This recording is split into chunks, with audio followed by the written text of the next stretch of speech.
Welcome back. आप देख रहे हैं रूबरू और हमारी आज की खास शख्सियत हैं जाने माने वास्तुशास्त्री श्री खुशदीप बंसल जी।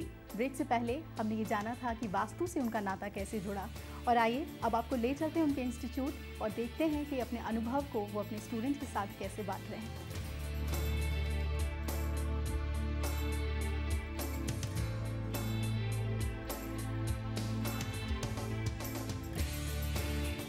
मैं सर के संपर्क में आया और फिर यहाँ पर देखा कि कैसे एक स्ट्रक्चर्ड अप्रोच है और ये बिल्कुल एक साइंस है। जब महावास्तु सीखा सर से और उसको अप्लाई किया तो मिरेकुलस रिजल्ट्स मिलते हैं, तो अच्छा लगता है। महावास्तु जब कोर्स शुरू हुआ तो मैं सिर्फ यहाँ देखने आया था करते क्या है, ये क्या है, व्हाट इज़ महावास्तु। ये कहीं सिर्फ ब्रांड नेम तो नहीं क्रिएट हो रहा, बट यहाँ पर आके मेरे वो जो आयाम थे वही चेंज हो गए यहाँ पर आकर के। तो मैं हैरान हुआ यहाँ पर आकर के, जितना यहाँ पर वास्तु के ऊपर काम हुआ है या ज्योतिष पे काम हुआ है वो मतलब लिटरली मैं अचंभित हूँ वो देख करके। पहले क्या था कि हम किसी का वास्तु कर रहे होते थे, हम सारे घर में चेंजेस करवाते थे, 10 चीज़ें हमें गलत लगी हम 10 की 10 चेंज करवाते थे। अब यहाँ पर आके ये आ गया कि जो आपको सिम्टम दिखता है उसको चेंज, उसी हिसाब से उस दिशा के ऊपर काम करो, काम होता है।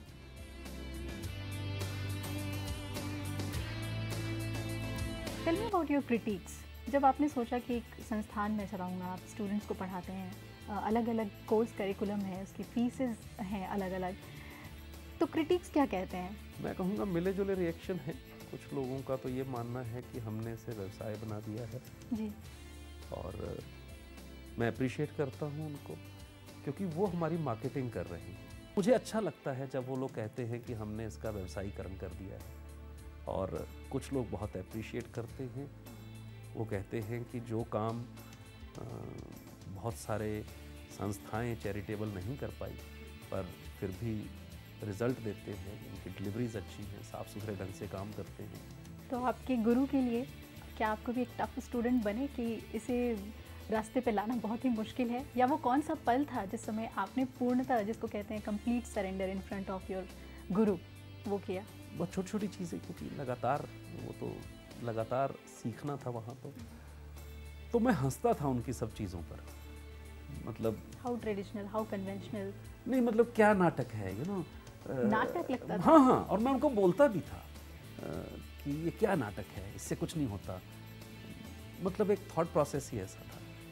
मैं बहुत शरारती था कॉलेज में भी और गुरुकुल में भी, तो बहुत सारी उल्टी सीधी हरकतें करता रहता था।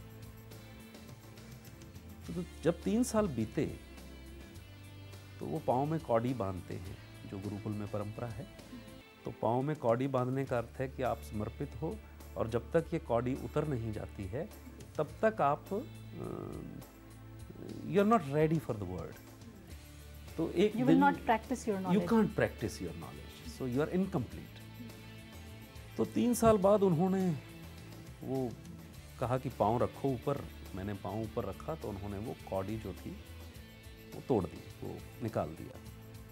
तो मुझे लगा कि मुझे गुरुकुल से निकाल रहे हैं, कि तंग आ गए हैं मेरे से और मुझे गुरुकुल से निकाल रहे हैं। तो मैं रो पड़ा कि मैं नहीं जाऊंगा। और मुझे पहली बार एहसास हुआ कि मेरा गुरुकुल के प्रति क्या समर्पण है। I can't leave this place.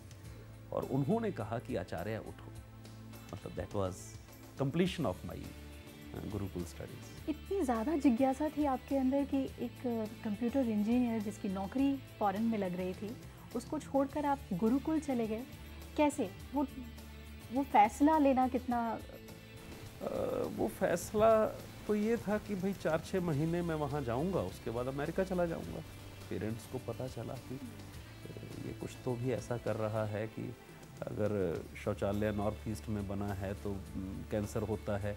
ये कैसी कैसी बातें कर रहा है, ये क्या हो गया इसको, ये तो करियर से डेविएट कर रहा है। डेविएट कर गया है। तो पिताजी ने तो बिल्कुल गुस्से में आके कहा कि घर से निकल जाओ।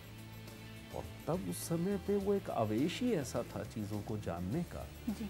वो एक भाव कहिए इतना प्रगाढ़ था। तो लगा कि जब तक मैं इसे सिरे नहीं लगा लेता मैं परे नहीं हटूंगा। कभी कॉन्फ्लिक्ट ऑफ थॉट नहीं हुआ, being a science student and then living in a gurukul and जितनी भी आध्यात्मिक चीज़ें होती हैं, जो ज्ञान, जो सूक्ष्म ज्ञान जिसे हम कहते हैं, तो कभी आपको ये नहीं लगा कि नहीं ये गलत है? क्योंकि एक साइंस स्टूडेंट बहुत ही रैशनल होता है, लॉजिकल होता है। और मैं कुछ ज़्यादा ही था, क्योंकि मैं किसी भी चीज़ में विश्वास नहीं करता था, ना ज्योतिष में, वास्तु तो खैर विषय वहाँ जाके पता चला। तो ज्योतिष, पूजा, मैं किसी भी चीज़ में विश्वास नहीं करता।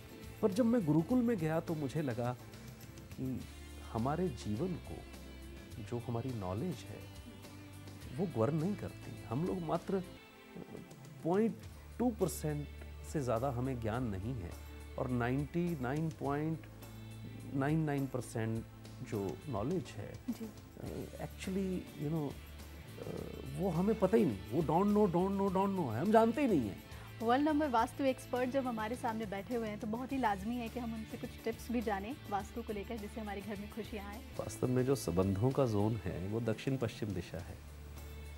संबंध किसी भी प्रकार का हो, चाहे किसी ऑर्गेनाइजेशन में उसके कस्टमर या क्लाइंट के साथ संबंध हो, या हस्बैंड वाइफ का रिलेशनशिप हो, या पिता पुत्र का हो, जितने भी संबंध हैं वो दक्षिण पश्चिम दिशा से देखे जाते हैं। जब भी संबंधों में दिक्कत हो तो तुरंत दक्षिण पश्चिम दिशा में देखिए। वहाँ अगर कुछ पौधे रखे हैं या हरा रंग रखा है तो उसको तुरंत हटाइए वहाँ से। उसको क्रीम कलर कर देने से या पीले रंग की कुछ चीज़ें वहाँ रख देने से संबंध प्रगाढ़ होने लगते हैं। और हस्बैंड वाइफ के रिलेशनशिप अगर डिस्टर्ब हो तो एक प्रतीक, जो प्रेमी कबूतरों का जोड़ा या तोता मैना का कोई स्टैचू जो आर्ट की फॉर्म में हो, उसको वहाँ लगाएं। फैमिली फोटोग्राफ दक्षिण पश्चिम दिशा में लगा देने से संबंध अच्छे बने रहते हैं। बहुत ही सरल सा उपाय है और बहुत ही इफेक्टिव है। जी, करियर के लिए बताइए। करियर के लिए नई अपॉर्चुनिटीज़ की ज़रूरत होती है, और जो नई अपॉर्चुनिटीज़ हैं वो उत्तर दिशा से आती हैं।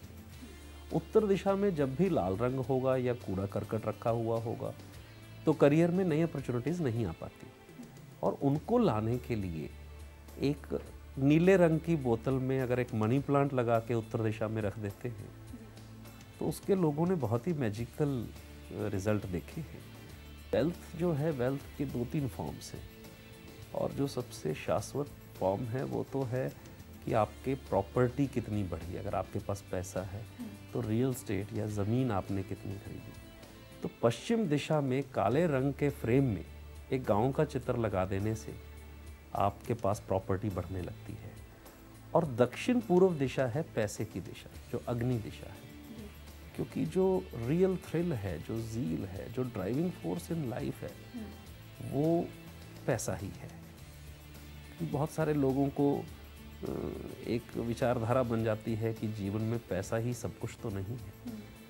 जिन लोगों की ये विचारधारा बन जाती है उनके दक्षिण पूर्व दिशा में या तो कोई कूड़ेदान रखा होगा या उनके यहाँ कोई स्टोरेज होगी। तो वहाँ पर एक लाल रंग का 0 वाट का बल्ब लगा देने से धन का प्रवाह ठीक रहता है। एजुकेशन की दिशा दक्षिण पश्चिम और पश्चिम दिशा है, और आप पाएंगे कि अगर उस दिशा में टीवी लगा है तो बच्चे को जब भी पढ़ने के लिए कहोगे या बच्चा पढ़ाई के लिए बैठेगा तो उसका मन कार्टून्स में जाना शुरू हो जाएगा। अगर क्रिकेट खेलने का सामान दक्षिण पश्चिम दिशा में रखा हुआ है तो उसका क्रिकेट खेलने को मन करेगा। तो उस दिशा में अगर किताबें रख दी जाएं या बच्चों को वहाँ बिठा के पढ़ाया जाए तो मैंने देखा है कि जो कुछ सीनियर बच्चे थे वो आईएएस बन गए, वो आईपीएस बन गए। जैसी जगह जाना चाहते थे उनको वो सभी ऊंचाइयां मिली। खुशदीप बंसल जी अपने विद्यार्थियों को स्टूडेंट नहीं मानते, अपना परिवार मानते हैं, और इसी सोच के साथ वो इस विधा और परंपरा को आगे बढ़ा रहे हैं। यहाँ पर हम एक छोटा सा ब्रेक ले रहे हैं, लेकिन ब्रेक के बाद हम चलेंगे उनके घर, मिलेंगे बंसल परिवार से। बने रहिए हमारे साथ, देखते रहिए रूबरू।